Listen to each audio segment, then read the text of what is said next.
Okay, welcome to this Rewire guide to improving your focus using movement.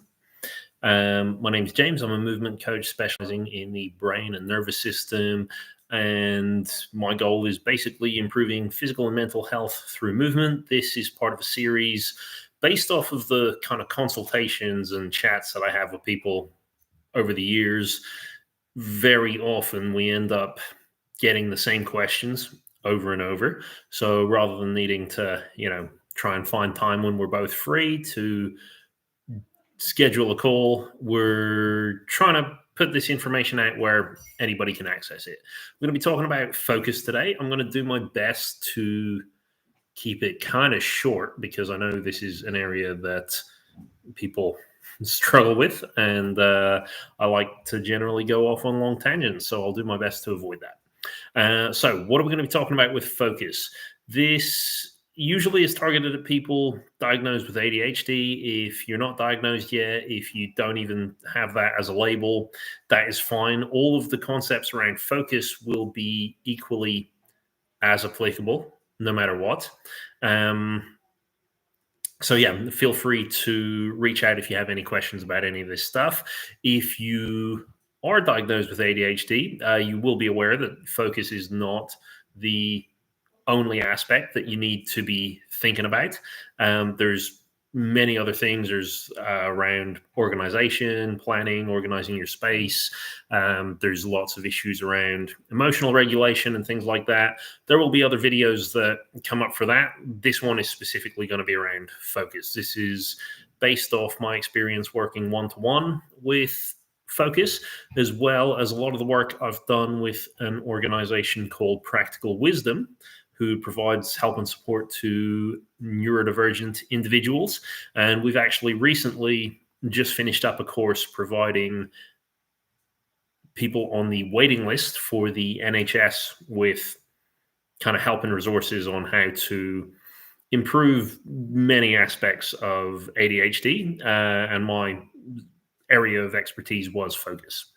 In this video, I'm going to basically be sharing 5 different movement strategies, 5 different types of exercising, you could say, that seem to be helpful in improving focus. A lot of the time, when you go to your GP, they're going to say, for pretty much everything, actually, drink more water and get more exercise. And if you do those 2 things, a lot of your symptoms are going to get better and improve. And I found, drink more water is usually pretty foolproof. I've worked with a lot of people when it comes to improving focus that say, I've got more exercise, it hasn't worked, it's made things worse. And one of my jobs as a movement coach is to figure out actually, are all exercises equal in every circumstance? I believe the answer is no. And if they're not, then when is one exercise the right thing to do? Like, how do you tell which exercise is appropriate for which situation? With focus, we've got 5 different types of exercise. I'm going to take you through each one. We're going to start with the more general stuff. So if you don't have the capacity to get through this whole video, the first 2 suggestions are the ones that you can just take and run with for right now. Maybe come back to the video a little bit later when you want to be a bit more specific about the things that you're targeting. So let's get into the general stuff first. So basically, the big issue with focus and the reason that so many people struggle with it is that focus uses up quite a lot of energy in your brain. So the ability to stay locked on a task, and especially to ignore other things that are kind of floating around in your thoughts or in your actual real world environment is really, really difficult. And it takes such a huge amount of energy that your brain will shy away from it anytime that it can. So when it comes to improving our focus, the big thing we want to be paying attention to is the fuel supply to the brain. So that's basically oxygen, glucose. If we can get more fuel up to the brain, we have a greater chance of the brain being able to take notice and actually focus on the things that we want to. If there's not enough fuel getting to the right places, then we're going to see that struggle. So essentially, if we want a general exercise for improving our focus, it's going to be improving blood flow to the brain. And I want to talk about two different ways that we can do that. So the first one, it's going to feel a little bit more like exercise, and that is going to be light cardio. So you've probably heard of cardiovascular training, cardio fitness. Basically, it's exercise that challenges the heart. So it's not super intense like a HIIT workout or something where you feel like you're totally dead by the end, but it's usually something that's done for like 30 minutes to an hour or so, and moderate intensity so that your heart has to get working a little bit harder, pumping blood to all the muscles. And what's useful for us is it doesn't just go to the muscles, it goes to the brain as well. And when it comes to cardio exercise, if you want to see your focus improve, especially if you already don't have great focus to begin with, we actually want to lower the intensity more than we normally would. So rather than just moderate intensity for 30 minutes, we actually want to keep it super mild. And really the only criteria is just the blood's got to be flowing a bit more than it usually is. As a kind of benchmark for you, let's say the kind of standard things people would say would count as cardio would be like running, cycling, swimming, those kind of things that you can do for time endurance. Well, let's say that you get up, you put your shoes on, you go out for your run for 30 minutes, you get back to your house and you run into your flatmate or your partner or whoever says, I didn't know you were going for a run. I wish you would have invited me. I would quite like to go for a run. Here's how you know if you did it mildly enough. If your answer to that question would be, all right, cool, why don't you get your shoes on? I'll do the same thing again. And you would be able to complete the same circuit another time, then you're in the clear. That's like mild or light cardio. If your answer is like, no, I'm not doing that again, we can go tomorrow, but I'm not going to do that again, then you've pushed it too hard. So anything to qualify for light cardio is basically we want all the benefits of pushing the body harder so that the blood flow increases, but we don't want it to start to be so unpleasant that it starts impacting the mind.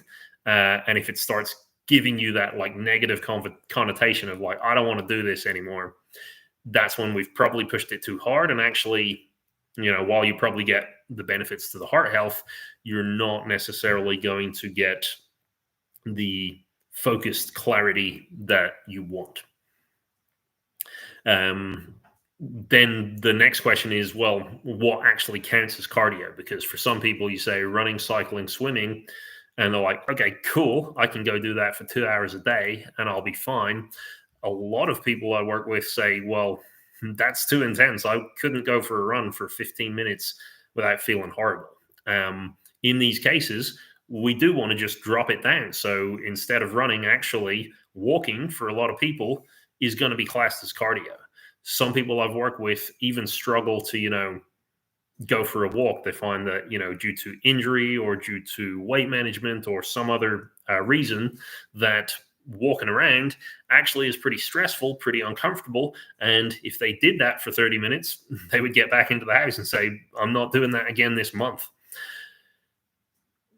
If we get to a point where like all of the basics that like the fitness industry would recommend are too extreme, then we just got to figure out, well, how do we check the boxes? So you just want your heart pumping a bit harder than it does at rest. Well, all you've got to do is literally any kind of movement. So me just sitting, twisting here in a chair, or, anything, dancing, like doesn't have to be specific in any way whatsoever, is going to get my heart pumping a bit more, because obviously if my muscles are being used more, then they're going to need more fuel. And so the heart has to work harder. And that's exactly what we're looking for. And if you find that things are so bad that actually With ADHD, we very often see links to things like fibromyalgia, chronic pain, and sometimes people feel like they actually can't get out of bed at all. You can still practice work that is going to affect and alter how your heart pumps blood. And what we're going to look at is actually breathing. So, anytime you breathe in and oxygen comes into your body, it gets into your blood, and then the brain has to get that oxygen to all the correct places. So, when you breathe in and the oxygen comes in, your heart rate actually goes up a little bit because it wants to make sure it delivers all the fuel to all the right places at the right time. When you then switch that and you start to breathe out, then you're actually not going to have any fuel. So you've already pumped the oxygen to the right places. So your heart rate's actually going to slow down because the heart has less work to do. While you're breathing out, there's no new oxygen coming in. It's still going to be pumping because there's glucose and other things that it needs to transport, but it has less to do. So breathing in sees the heart rate go up, breathing out sees the heart rate go down. Actually, just practicing like deep breathing practices, so breathing in for as long as you possibly can, then breathing out for as long as you possibly can, is going to be a very mild form of cardio exercise. The gyms might disagree with me because, for the top athletes, that's probably not going to have any impact on their health whatsoever. But if you're struggling with movement and you still want to see your focus improve, this is the way that I would go. Play with your breathing. It could be deep breathing. You could go, let's say you want to do it for 30 minutes, 15 minutes of breathing in for longer than you breathe out. Means you're going to see your heart rate go up over time, and then taper it off. With the other 15 minutes, you're going to switch it, and now you're going to breathe out for longer than you breathe in. And again, you've got a nice little bell curve for your heart, and yeah, job's a good one. The other thing then, so that's the kind of general exercise that makes it look like exercise. So actual movement, like in some way physical, even if you keep it mild, you're still going to be a little bit tired, out of breath, whatever, by the end of it. The other type that we can look at, which is going to seem weird because, most people don't class this as exercise, is going to be work with your hands. So your brain has more brain cells devoted to moving your hands than basically all of the rest of your body combined. So, exception of maybe the face. It's quite a lot going on with moving in the face, but the brain cells for moving the hands, you've got more of them than if you combine probably your shoulders, your hips, your trunk, your knees, your elbows, all of them put together, not even going to equal movement in the hands, which means when you move your hands, there is a whole lot of brain activity going on, and that's going to require a whole lot of fuel. So moving your hands is a really good way to improve blood flow to the brain. And the reason it can be really useful, even though it doesn't maybe increase it as much as that physical cardio exercise, what it does do is it increases fuel to the frontal part of the brain. And that is the part that actually deals with focus as well. It just so happens that voluntary movement sits right next to the regions of the brain that deal with focus, decision making, and ignoring distractions. So when you start to engage in work that is, dexterous, or work that requires a lot of grip, you get more blood flow, a lot more blood flow to the frontal region of the brain. And then when it comes to actually needing to focus, then it's actually easier for the brain to borrow a little bit of that energy. So the best example, fidget spinners, fidget toys, started to become really popular. People say that they find it a lot easier to focus on conversations, especially ones that are really uninteresting or boring, if they're messing around with something in their hand. A lot of people use fidget spinners.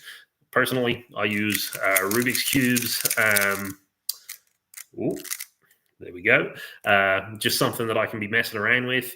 And for some reason, it helps me focus not on the Rubik's Cube itself, but on the person speaking or the information being delivered, for that exact reason, that there's just more blood flow available in that area. So I spend a lot of time speaking to parents, teachers, where they've got this conundrum of like, my kid wants to use the fidget toy in the class, but I'm worried that they're not going to focus on the material if they have the fidget spinner Actually, in most cases, it's not true.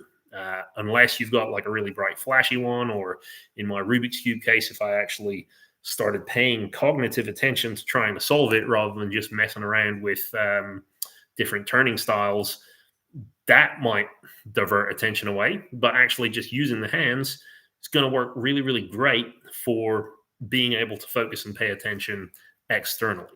So, in terms of work around the hands, a bunch of different things we can think about. Fidget toys, number one, drawing and sketching, puzzles like Rubik's Cubes, or like those, take the things apart, put them back together. We have a lot of people, when I do the work with the NHS, we look at knitting and crochet. A lot of people end up by, week 4 or 5, they show up and they're all stitching something together, because once they've understood how it works, they're like, oh yeah, well, I know that this helps me focus. I'm up for bringing it to the session, and now I can listen to the content more clearly. Then any other things you can think of, musical instruments, probably a good idea. It's also going to affect breathing. So again, you get your little cardio involvement there.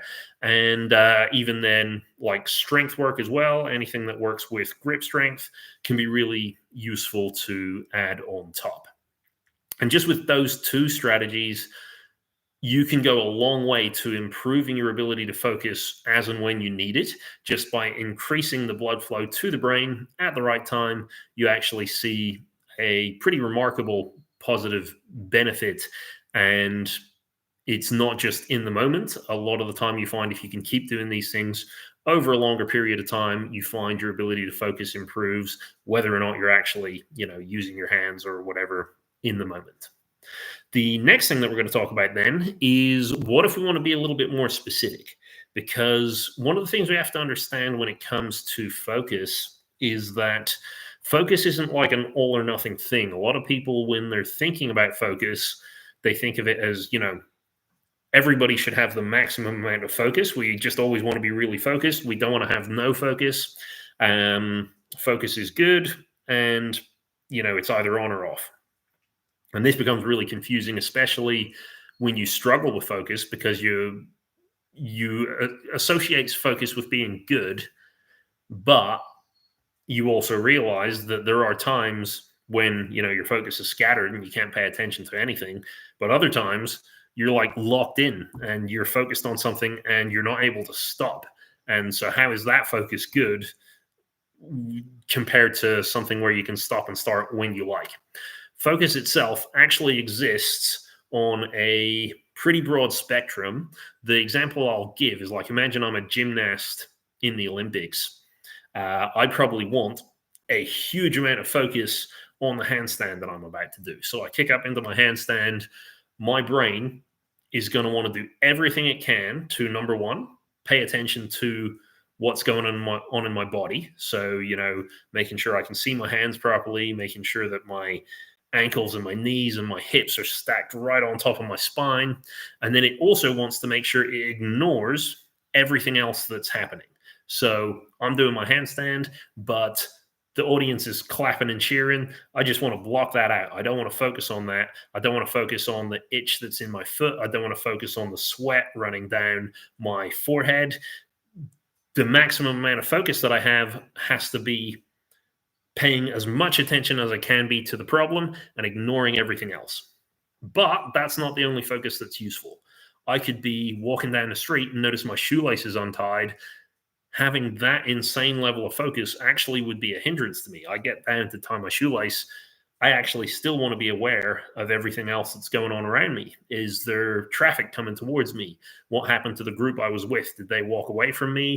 What's going on? Like, I still want to have just enough focus to actually get the shoelace tied, and enough focus of, like, which way was I facing when I stand up? Do I need to reorient myself? I still want to know I'm going this way, not over to the side.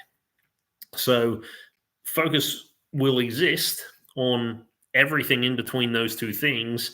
And we call that like the zone of focused work, or some people might even call it similar to like the flow state, where you're basically picking the exact right amount of focus for the task, not too much, not too little. Too little, you don't get the job done. Too much, you start burning energy, using up too much energy, and you burn out and get fatigued quicker. Outside of this zone of focus, we've also got two other areas that are going to be really useful to know about. We've got the zone of rest, which is where we do all of our rest and recovery, as the name might suggest. And in this zone, we actually don't want to have very much focus because the body is trying to focus on its own thing on the inside.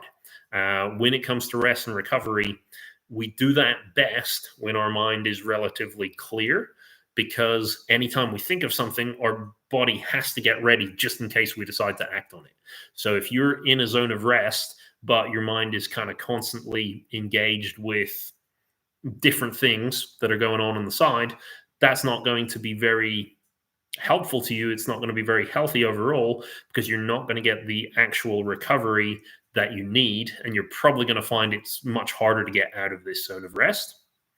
So that's just to give you an example of like no focus also is the right answer sometimes. And then on the flip side, when we tip over the edge of the zone of focus, so that gymnast who is working really, really hard, basically how much focus we have is ultimately determined by our stress levels. As our stress levels go up, our focus goes up and up and up. Eventually, because focus uses up so much energy, we reach a point where the brain says, I don't like this anymore. I have to use so much energy that activity is actually dangerous for me. So my gymnast doing the handstand, eventually, if his stress levels rise just a little bit higher, his brain's going to say, I don't want to focus on the handstand anymore. I want to focus on escape. I want to focus on everything I can do to get out of this situation. And if we go just a little bit over the edge of the focus zone, that's going to look like that feeling of being locked in. If you ever see somebody who's holding a big heavy thing over their head, and you just say, okay, just bend your arms and push it away, and say, I can't bend my arms, I'm stuck, because the brain's trying to frantically problem solve and stress levels are too high, so it can't come up with an answer. So it just says, right, just keep doing what you're doing while I continue to stress in the background. The same thing can happen with your focus. Your stress levels go up too high, and then the brain goes, okay, cool, I don't want to deal with anything else right now, so you just stay doing what you're doing. And that's where you get that feeling of being locked in. If it goes too much higher, then usually what you'll find is the exact opposite, that you cannot focus on anything. Once stress levels get high enough in the body, your brain starts to say everything around you could potentially be dangerous. So rather than focus on what you're doing, I want you to focus a little bit on this, a little bit on this, and this, and this, and this, and this, and this. And I'll get really locked in just for a second to just make sure that's not the thing that's a threat to me. And then I'll jump to the next one. And it will just carry this on until you find the threat. Once you find it, it's not going to figure out how to problem solve. It's going to figure out how to escape. And then it's going to put you back into that zone of rest so that you can calm down, recover, and hopefully build up your systems a little bit stronger so that you don't get into that stressful state again. So those are the three areas of the spectrum that we're dealing with. For the next three types of exercise, I'm going to give you, they're going to be about dealing with each one respectively. What can we do to get out of the zone of overwhelm? What can we do to get yourself out of the zone of rest into the zone of focus? And if you can get into the zone of focus, how can you maintain it and keep going? First, I'm going to stop for a little bit of water.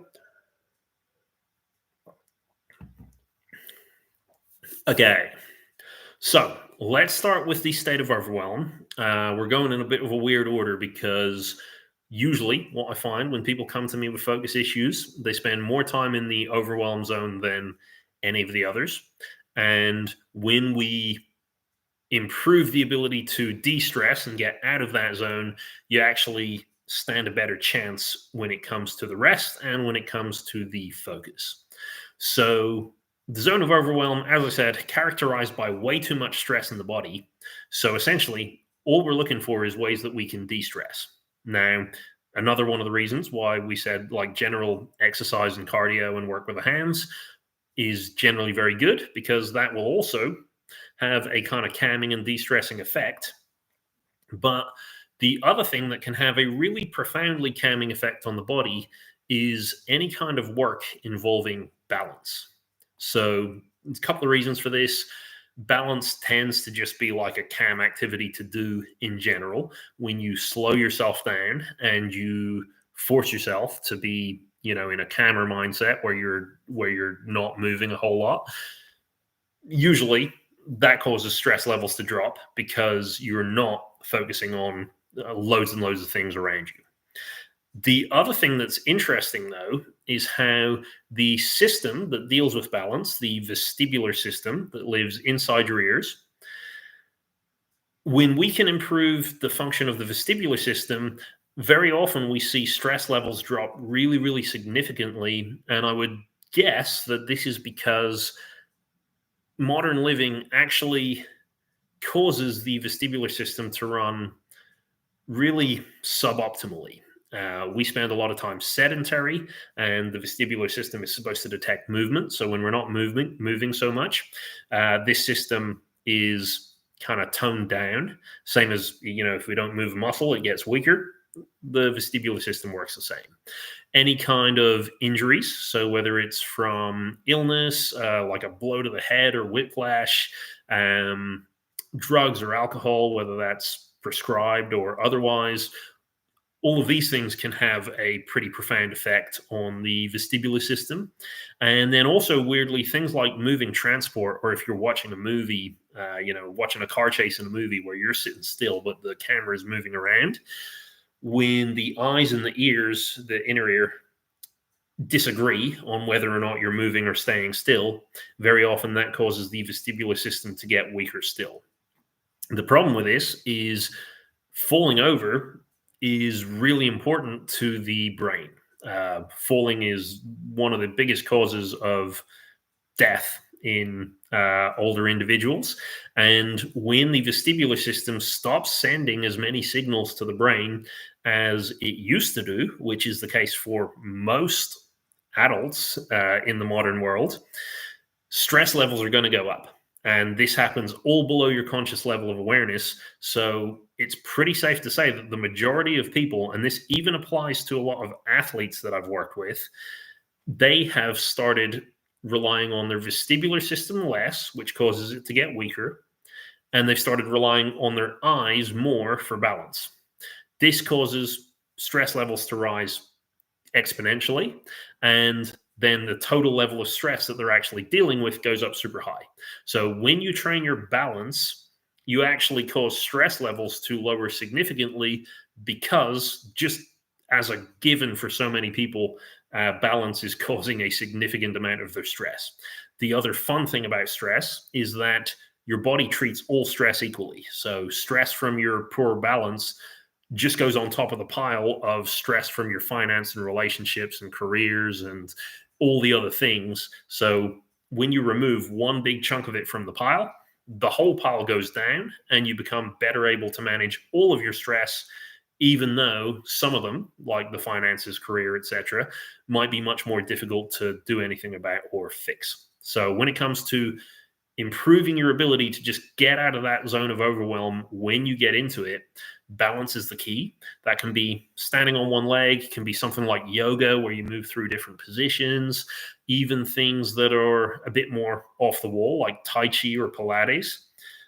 People don't always associate those with balance, but Pilates will train all the muscles associated with balance, especially with like difficult balance exercises. Tai Chi has like really slow motions that force you to pay a lot of attention to like weight shifting and transfer, which is an important part of balance. And then if you want to go further off the wall, balancing things on yourself. So tennis ball or something would be nicer, but don't have one near me.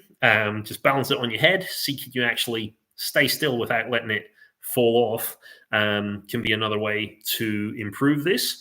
And yeah, basically anything where you feel like your balance is being challenged, or anything where, you try to stay still, but something moves. So, you swing your arm or move your head, or even keep your head really still, but move everything else. All of those things are going to have an impact on the balanceability of your body, and stress in general will decrease as a result. After the zone of overwhelm, the next thing we want to deal with is a zone of rest. So, rest and overwhelm are tied really closely together because when you deal with stressful circumstances, as I've said already, afterwards, your brain is going to demand that you recover from that. So, how does it do that? Makes you super tired, makes you super unmotivated, makes you enjoy things like laying in bed more than when you're focused or when you're overwhelmed. That's going to be useful for the majority of people, but the problem is if you struggle with focus, you're going to spend very little time in this focus zone and you're going to spend a lot more time in the overwhelm zone, which means every time you get back into that zone of rest, the brain's going to want you to do it for longer and longer and longer because that's what it thinks it needs in able to be able to recover appropriately. The second problem with the zone of rest is our brains use a chemical called dopamine to get us basically motivated and to get us moving with everything that we do.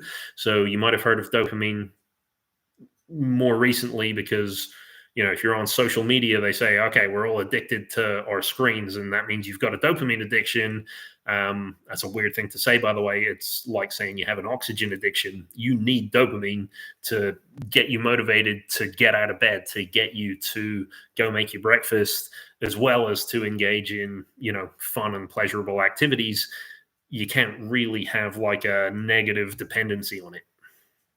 But what is true is anytime we engage in activities where the reward that we get from the activity is a lot higher than the effort that we put into the activity, we deplete our store of dopamine way too quick. So, you've got a certain amount of dopamine in your body. When you use it all up, then you have to stay in this zone of rest because it's the motivator. So if you don't have it, you're not going to be able to do anything. You got to wait till those stores build themselves back up again. And if you're just constantly depleting it very, very quickly, then you're going to find it's very, very difficult to get out of that zone of rest. So what we want to do, if we want to get better at getting out of the zone of rest and actually motivating ourselves to become focused and engaged in these kinds of activities, then what we have to do is manage our dopamine better. The type of exercise that seems to be really useful for that is anything involving hand-eye coordination. So if you think about it, we were saying like the reward has to be equal to the effort or thereabouts. If there's too much effort and no reward, then your brain's not going to want you to do it. It won't feel good. You won't have any positive association with doing it. And if it's too much reward and no effort, then you're going to do it. It'll be easy to get going, but then you'll be super burned out and drained after. If you can get these two things to be roughly equal, which tends to be the case with like hand-eye coordination activities, eye movements, especially quick eye movements, seem to be really good at releasing dopamine into the body. And if you combine that with actual physical activity and like skill learning and stuff, it seems like this helps build bigger reserves, stronger reserves of dopamine, and depletes it much less quick. So examples of exercises that you could choose. Ball sports are going to be pretty good for this one. Tennis, cricket, baseball. If you want to use less, racket sports are always pretty good. Less physically intensive ones, so maybe like snooker or pool or table tennis could be really good. Throwing and catching, so like literally just playing catch, or juggling if you want to do something on your own, or flipping it on its head and actually going, instead of catching things, target practice. So things like darts or bowling or anything like that, a skill that you have to learn that uses your eyes in some regard, that has like a rewarding feeling as a payoff, is going to be the perfect thing to improve how your body regulates your dopamine. If you can combine that with, all the standard stuff people recommend nowadays, reducing your screen time, etc., then you're probably onto a winner. Okay, we'll move into the final one now, which is about not getting into an out of a zone. It's about maintaining. So if you find that you improve your ability to get out of the zone of overwhelm, improve your ability to get out of the zone of rest, you are going to find yourself more often in the zone of focused work or focused learning. The next thing you want to do is stay there. So the final boss of focus is endurance, because once you get into the zone of focus, again, that's the most energy intensive bit. You're going to find that you float out of it really, really quickly. You're either going to get back up into the zone of overwhelm or back down into the zone of rest. And whichever one you go into, then you're going to have to be back to the square one, trying to get yourself back to focus again. Once you get into the zone of focus, this is where it gets probably the most difficult, because we need to figure out how to practice being focused without any negative connotations. Most of the time when I work with people, when it comes to focus, they're at this huge disadvantage when it comes to maintaining their focus, because over the entirety of their life, they've learned that every time there's an activity that requires their attention, that requires their focus, they mess it up, and then they get a strong negative emotional reaction. And if you think about that from like birth to your adult life, which is usually when people come to see me, you need to engage in focused attention. You try, you fail. The failure has negative consequences.